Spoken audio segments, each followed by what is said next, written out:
Good morning, everyone. Ha, just kidding, it's midnight. And you know what that means. It's time for some more patch notes, but not in 90 seconds, because it would be really bad of me to even attempt that. But anyway, there's a maintenance tomorrow on a Friday. Wait, tomorrow is Friday, right? Yeah, okay. Had to double check. Tomorrow is Friday the 6th. Or I guess today. By the time you watch this, it'll be today. Anyway, there's a maintenance, and there's some stuff happening on PC. A bunch of stuff, actually, but nothing too spicy this week. We've got a lot of good changes, I think. Nothing terrible, so... Alright. Let's just start. Basically, you know, the main thing here is Dread Vault, the Tales of Old thing. They fixed some stuff with that. Like, they made the warning effects actually, like, show up and stuff.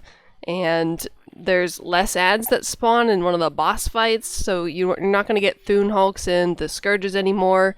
And the item level is raised to 20,000 for Tales of Old instead of the 16,000, so if you're above that, you're going to be scaled down. If you're below that, you're going to be scaled up. You know, basically same thing, but a different number, okay?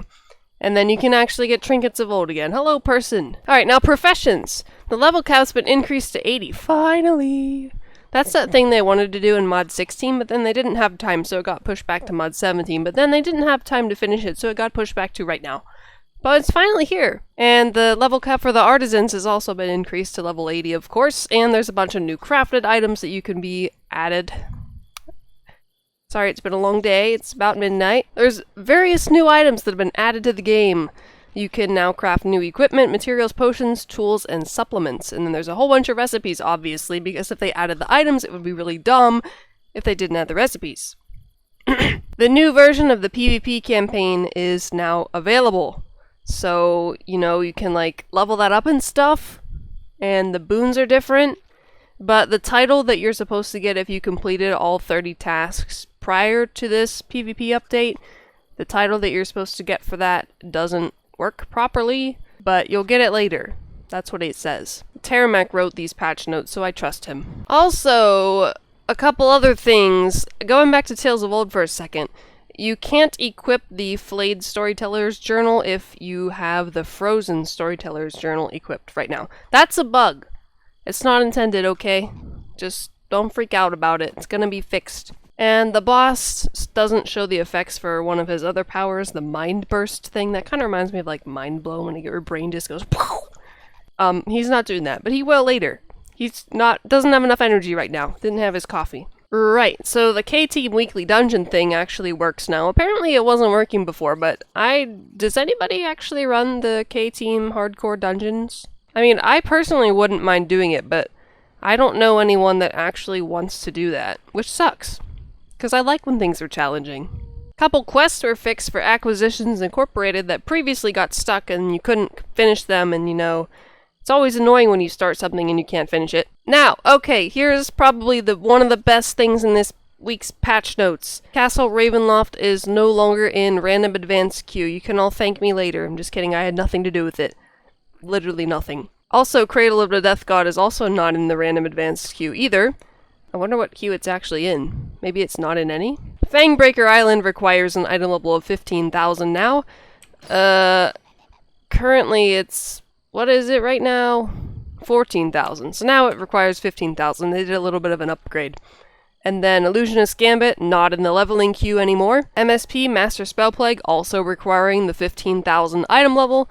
And they sort of changed the way skirmishes queue. You actually need 1 tank, 1 healer, and 3 DPS for a skirmish instead of just any random group. And they did that to make sure that for, like, Manycoin's Bank Heist, for example, and Folly, Merchant Prince's Folly, they want to make sure that people can actually complete it. Because, you know, sometimes you get a group that has, like, 5 healer clerics in it, or, you know, 5 damage dealers and no healer and no tank. So the Bank Heist one failed a lot. I personally experienced that, and it sucked. So, but if you're in a private group, you can, you know, obviously still queue with whoever you want. More item level adjustments. Tomb of the Nine Gods requires an item level of 17,000 now, and the Temple of Tiamat is now in the advanced queue, so you can fight a 5-headed dragon woman if you want. Hey, look, it's that bug I reported. In the recon missions, you can't initially hit enemies for 0 damage anymore. I posted that on the forums, and I was like, yo, this is annoying, and it's actually fixed. Huh. I feel like they probably knew about that before I reported it, but I still like it. There's a lot of people running past me. Why is that? Okay, so, something else now that's not really going to affect the majority of you because the majority of you are level 80 already, but enemy damage and health has been lowered across the entire game below level 80 content, mainly in the lower level content. So level 80 probably shouldn't see very much change, which is fine with me. Also, the offhand weapon modification is now actually 2.5% incoming healing instead of 0.05%. We were talking about that the other day. And I was talking about how amazingly awesome 0.05% bonus incoming healing is. We thought it was supposed to be 5%, and the decimal was just in the wrong place, but apparently it's 2.5. There were only a total of 4 class changes, everybody. 3 of them to Ranger, 1 of them to Wizard. And the Wizard one, I'm guessing people are probably not going to be too happy with, but I mean, eh. For Ranger, 1 of them was just a tooltip change, and the other 2 were actual changes, so I'll just talk about the actual changes. Boarhide and Fox's Cunning now properly procs Storm's Recovery, and Call of the Storm now procs Storm Step Action. Now, since I don't play a Ranger, I don't know what any of those do, but I know those of you who are Rangers recognize them, and hopefully you will be happy about that. And now for the Wizard, Rhymefire Smolder cannot proc rapidly on certain power casts anymore.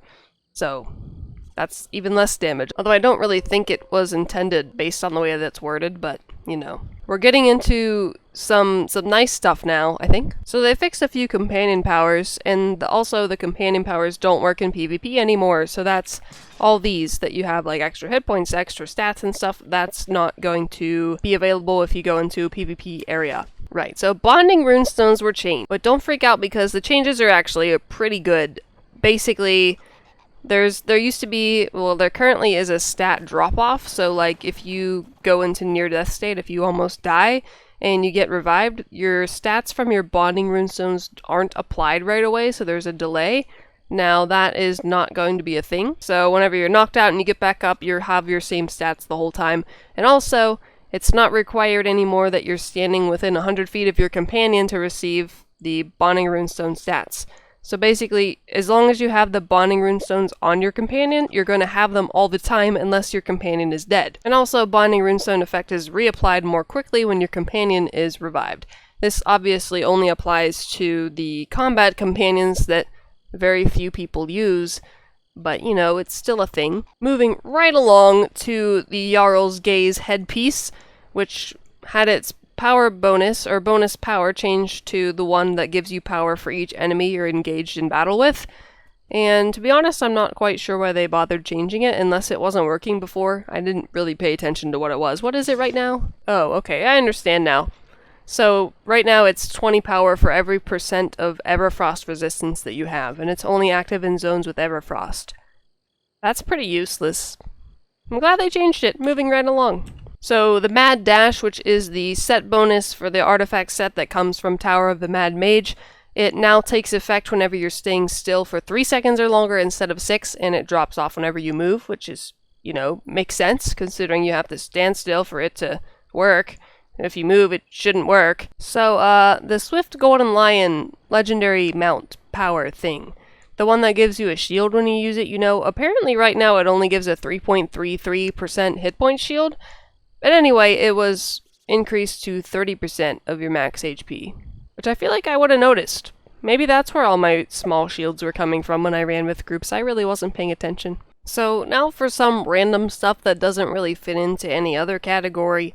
The legendary quality rings can now be converted into refinement points in case you don't like the color orange for some reason and just want to get rid of all your legendary rings that you grinded for 100 hours to get. And everywhere that you get the ebonized gear, you can now actually get the appropriate armor type if you're a ranger. Apparently you couldn't really get ranger-related gear ebonized version before. So yeah. And you can properly equip the toad mounts if you have a T-Rex mount.